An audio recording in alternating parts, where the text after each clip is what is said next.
네, 오늘은 레위기 22장 말씀입니다. 레위기 22장은 제사장들이 성물을 먹는 규례에 대한 얘기가 나타나 있고, 그 다음에 하나님 앞에 서원제물이나 그리고 또 자원제물을 드릴 때 그것이 하나님께 기쁘게 받으심이 되게 해야 된다라는 그런 말씀을 주고 있습니다. 성물이라는 것은 여호와께 드리는 예물을 말합니다. 고르반이라고 히브리어로 합니다. 코르반 이렇게 부르는데, 그건 하나님께 바치기로 한 예물, 그걸 말합니다. 그래서 그것을 우리가 하나님 앞에 바치게 되면 그것은 이제 제사장이 하나님 앞에 드리게 되고, 그 일부를 제사장이 음식으로 자기의 어떤 생활을 하기 위한 삶의 음식으로 삼게 되는 겁니다. 그랬을 때 이제 그것을 함부로 다루면 안 된다.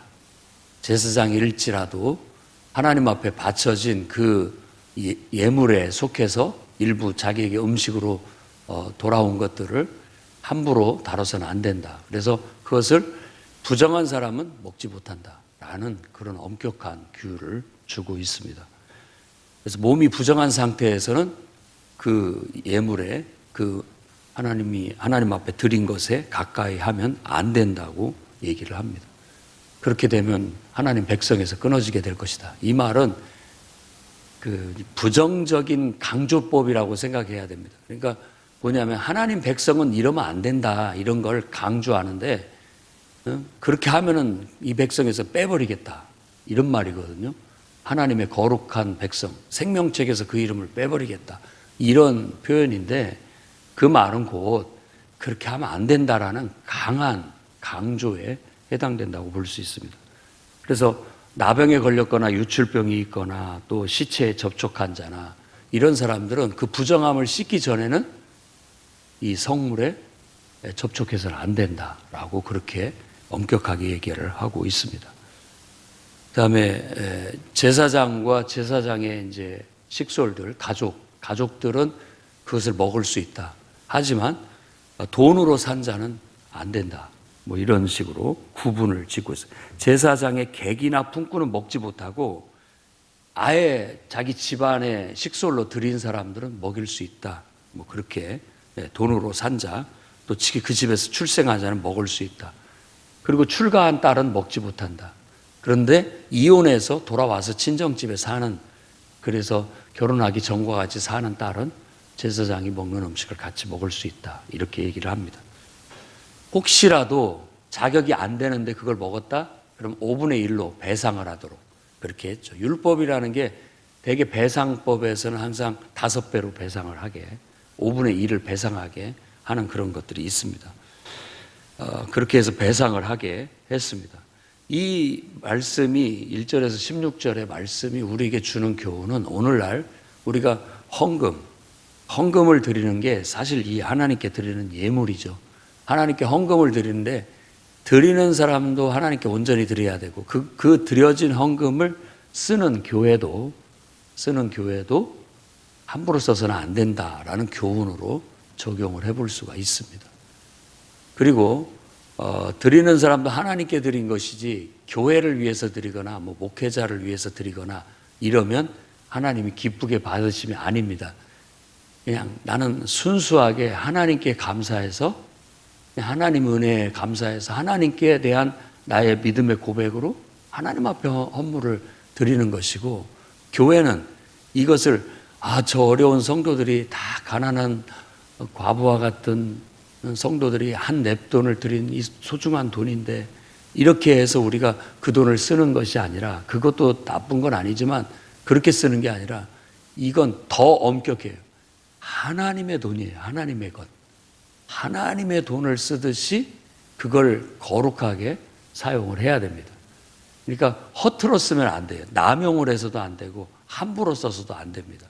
마치 어디 공기관의 단체에 그 공금 그냥 뭐 어차피 정해진 돈이니까 막 써야 된다라고 하는 것처럼 써서는 안 됩니다.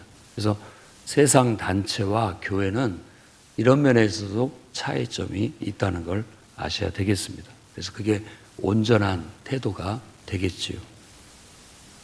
그래서 재정을 맡은 재정위원들도 흠이 없는 사람들이 돼야 되고, 또 그런 사람들도 기도하면서 그걸 마치 그냥 성도들이 어떻게 헌금을 많이 했구나, 적게 했구나, 뭐 이런 판단을 하라는 게 아니라 하나님 앞에 드려진 것으로 순수하게 생각을 해야 되고, 하나님 앞에 드려진 돈을 관리하는 것으로 순수하게 대하게 된다면 가장 온전한 흠 없는 것이라고 할 수가 있겠습니다. 17절에서 33절 말씀에서 강조하는 바는 바로 우리가 하나님 앞에 감사 예물을 드리듯 또 자원 예물을 드리든지 그것이 하나님이 받으실 만한 것이 되게 해야 된다라는 하나님 앞에 드리는 태도를 강조하고 있어요. 그래서 기쁘게 받으심이 되게 해라라는 것을 19절에 20절에 21절에 23절에 25절 27절 29절 이렇게 총 7번을 얘기합니다. 7번은 완전수예요. 그러니까 7번을 강조한다는 건 굉장한 강조인 거예요. 완벽한 강조인 것이죠. 하나님 앞에 드릴 때 하나님이 기쁘게 받으심이 되게 해라. 그것에 헌금의 핵심이 들어있는 거예요. 뭐 사람한테 보이기 위해서 나 이렇게 많이 헌금을 했다. 너희들도 좀 이렇게 좀 해봐라. 그런 것은 온전한 드림이 아닌 것이죠. 그리고 또 이걸 뭐랄까요? 쓰다가 남은 어떤 것들, 이 정도는 아깝지 않다. 이렇게 드리는 마음도 그것도 또 온전한 드림이 되지 않을 수 있습니다. 가장 온전한 것은 여기서 말하는 것처럼 그런 거 드릴 때 나한테도 별로 이놈의 양은 좀 상처가 났고 또 고환이 상했기 때문에 새끼를 낳는 것도 이게 쓸모가 없어요. 그러니까 나한테도 별 쓸모가 없어. 하나님 앞에나 바치자. 이런 태도에 대해서 굉장히 그런 마음으로 하나님 앞에 드려서 어떻게 그것이 하나님이 기쁘게 받으시면 되겠느냐라고 교훈을 하고 있는 거예요. 내게도 소중한 것, 내게도 아까운 것, 정말로 그것을 하나님 앞에 드릴 때 그것이 기쁘게 받으심이 된다라는 거예요. 근데 사람 마음이라는 게 그러지 않은 것 같습니다. 다 사람 마음이라는 게 뭔가 하나님 앞에 이렇게 드릴 때 정말로 가장 귀하고 아까운 것을 소중한 것으로, 처음 것으로, 새 것으로, 처음 것이라는 건 새 것으로 뭔가 막 이렇게 정성을 들여서 드리는 걸 내 마음의 정성이고 그것 자체를 보람이고 기쁨으로 하나님 앞에 드리는 사람이 있는가 하면 그렇지 않고 정말 어떤 의미에서 한쪽에 그 아까움이 있고 또 한쪽에 그 어떤 이런 어떤 나를 이렇게 붙잡는 마음이 있어가지고 온전하게 드리지 못하는 경우가 있는데 이 구약 시대에도 하나님 앞에 바칠 제물로 이렇게 양들 중에서 고를 때 눈먼 것, 상한 것, 상처난 것, 한쪽 다리를 절고 있는 것, 또 병든 것, 습진이나 종기, 그리고 비루 먹은 것, 우리가 그런 것은 이제 뭔가 막 보기 흉한 어떤 그런 것을 말하는데 예를 들어 막 짐승의 눈곱이 막 껴있고 막 어디에 이렇게 진물이 흐르고 이런 어떤 보잘것없는 것을 말하는 거예요. 다 있는데 그 중에서 제일 탐스럽고 좋고 아깝고 귀한 것으로 하나님 앞에 드려야지 그 중에서 제일 시원찮은 거 빼가지고 이 중에서는 제일 요것은 있으나 없으나 뭐 나한테는 그런 것들을 드리는 거 그런 태도는 하나님이 기쁘게 받으심이 아니다라고 그렇게 얘기를 하고 있습니다. 그래서 여러분이나 저나 하나님 앞에서 물질을 드리든 내 시간을 드리든 또 내 헌신을 드리든 항상 하나님이 기쁘게 받으심이 되도록 최고로 좋은 것으로 드릴 수 있기를 바랍니다. 가끔가다 이제 우리가 바자회 할 때는 여러분들이 쓰던 것들을 내놔서 이렇게 팔아서 그 수익금으로 이렇게 하지만 교회에 어떤 것들을 섬길 때 여러분 집에 저 창고에 넣어놔가지고 나도 쓸 데가 없어. 그냥 교회에 나갔다 주자. 그 마음도 귀하게 볼 수 있겠습니다만은 하나님이 기쁘게 받으실 만한 것은 아닌 듯한 그런 느낌은 떨쳐버릴 수는 없습니다. 사실 교회에 가져와도 그거 요긴하게 쓰기는 똑같거든요. 집안에서 궁구러 다니는 것은 교회에 갖다 놔도 궁구러 다닐 수 있습니다. 그렇게 하는 것 자체가 어떤 의미에서는 하나님 앞에 드린다라는 좋은 마음이기도 하면서도 이 말씀에 비춰봤을 때는 그게 하나님이 기쁘게 받으심이 되겠느냐라는 것은 우리 스스로의 양심에 물어봐야 할 것이죠. 여기에서 우리가 주의해야 할 것은 누구도 그거에 대해서 판단하고 평가하면 안 된다라는 것은 짚고 가야 됩니다. 누가 그렇게 했는데 그것에 대해서 아니 그런 식으로 하나님 앞에 드리면 되겠습니까? 이렇게 말하는 것은 우리가 해야 할 일이 아닙니다. 여러분이 그런 말을 하면 안 됩니다. 그건 안 돼요. 누구한테 뭐 이렇게 해라 이렇게 강요도 안 됩니다. 자기가 그렇게 하나님 앞에서 하면 되는 것이죠. 그리고 남이 하는 것은 다 하나님이 알고 계시고 보고 계시기 때문에 하나님이 알아서 하실 일이지 그 우리가 참견할 일은 아닌 것 같아요. 오히려 참견했다가 되려 여러분 욕만 먹을 겁니다. 그리고 여러분하고 그 사람하고 사이만 나빠질 거예요. 그건 우리가 할 역할이 아니니까. 우리는 재판장이 아닙니다. 우리도 똑같이 하나님을 섬기고 하나님을 기쁘게 할 수 있는 드림이 되는 것을 말하는 것이거든요. 또 성도들 같은 저나 여러분이 하나님을 섬기는 입장에서 봤을 때는 어떤 면에서 나는 잘하고 어떤 면에서는 또 취약하거든요. 미비한 점이 있어요. 또 상대방은 내 눈에 그 면은 취약해 보이고 미비해 보여도 다른 면이 또 하나님 앞에 잘한 것이 있을 수 있거든요. 근데 우리 눈은 이상하게 우리의 이 하나님이 잘 먹고 잘 살라고 그랬는지 어쩐지 우리 눈은 남의 단점을 보게 돼 있습니다. 그리고 나를 볼 때는 나의 장점만 보이게 돼 있고요. 하나님이 우리를 향해서 배려를 하신 것 같은데 인간관계에서는 도움이 안 됩니다. 그 눈을 뒤집어야 돼요. 뒤집어서 상대방의 장점을 보고 나 스스로의 단점을 볼 수 있으면 딱 좋습니다. 그리고 어느 정도의 균형 감각이 있어야죠. 균형 감각이. 그래서 가만히 있으면 상대방의 단점을 보게 되고 나의 장점을 자꾸 생각하게 되는데 그러니까 수행을 해야 돼요. 기도하고 노력을 해야 상대방의 장점이 보이고 나의 단점이 보이게 되는 것이에요. 그래서 서술로 드리는 말씀입니다. 이런 것들은 예수님의 산상수훈에 우리에게 주어진 교훈이기 때문에 그런 거 해야 됩니다. 그래서 남들이 하나님 앞에 드리는 예물에 대해서 우리가 서로 관여하면 안 됩니다.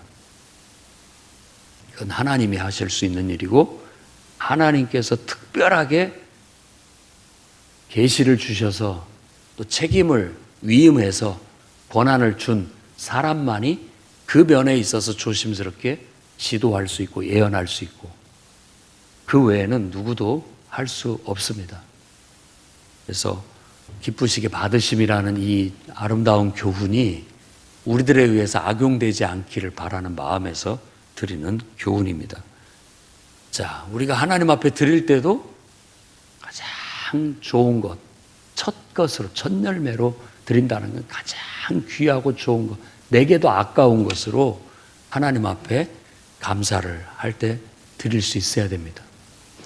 쓰다가 남은 거라든지 나한테도 별로 이것은 뭐 덜 아깝다 하는 것들을 드리는 것이 아니라 진짜 아까운 것, 내게 너무 소중한 것인데 제일 좋은 것, 이런 것을 하나님 앞에 드려 버릇하는 것이 하나님 앞에 향한 온전한 헌신이 되고 하나님이 받으실 만한 예물이 된다라는 것.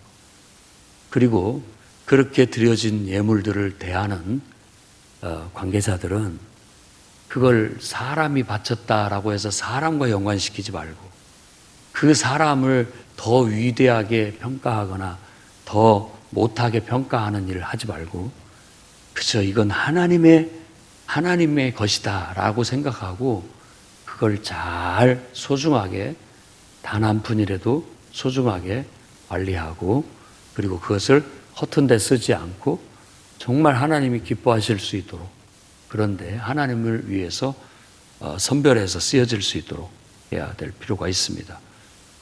이 제사장 제도 속에서는 제사장들의 생활을 위해서 쓰여지게 된 겁니다. 다른 제사장들은 다른 농사를 짓거나 소득이 없어요. 그걸 갖고 살게 한 거죠. 신약 성경에도 이런 헌금에 대한 교훈들은 이어져서 바로 그렇게 하나님 앞에 헌물을 드려야 되는 것이고 또 그것을 쓰는 사역자들은 또 그것에 대해서 소중함을 알고 가려서 쓸 때 안 쓸 때 아무렇게나 쓰는 게 아니라 가려서 써야 하는 그런 올바른 사용도 필요합니다. 헌금을 낭비하거나 헌금을 남용하거나 잘못된 데 쓰지 않도록 힘쓰는 것도 아주 중요한 덕목으로 우리가 지켜야 할 규례라고 여겨집니다. 그래서 온전한 헌물을 통하여 하나님을 기쁘시게 함으로써 여러분의 인생에도 하나님이 여러분을 기뻐하시고 더 많은 것들을 공급하시고 맡기시는 축복이 있기를 주의 이름으로 축원합니다. 기도하겠습니다. 거룩하신 주님, 하나님을 예배하고 섬기는데 가장 귀한 것으로 우리도 아까워할 만큼 너무나도 소중한 것으로 그것으로 하나님을 섬길 수 있는 그런 태도를 배우게 해 주옵소서. 또한 바쳐진 것들이 사람에 의해서 주어진 것이 아니라 하나님의 것임을 깨달아 알게 하시고 무엇보다도 두렵고 떨림으로 낭비하지 않고 남용하지 않고 허튼 데 쓰지 않음으로써 하나님 앞에 죄가 되지 않게 하시고 허물이 되지 않게 해 주시옵소서. 오늘 하루도 하나님을 의탁합니다. 늘 우리의 본성을 따라 거르지 못하고 다스리지 못하고 살지 않게 하시고 우리의 본성이 기도로 하나님 예배를 통하여 하나님의 선하신 뜻에 맞춰지게 하시고 또 다듬어지고 순화되어져서 발휘될 수 있도록 이끌어 주시옵소서. 모든 성도들이 정말로 정성으로 헌금 생활을 하고 하나님의 교회가 물질적으로 어렵지 않도록 모든 것들이 순조롭게 잘 운행되어져 나갈 수 있도록 은혜를 베풀어 주시옵소서. 예수님 이름으로 기도드립니다.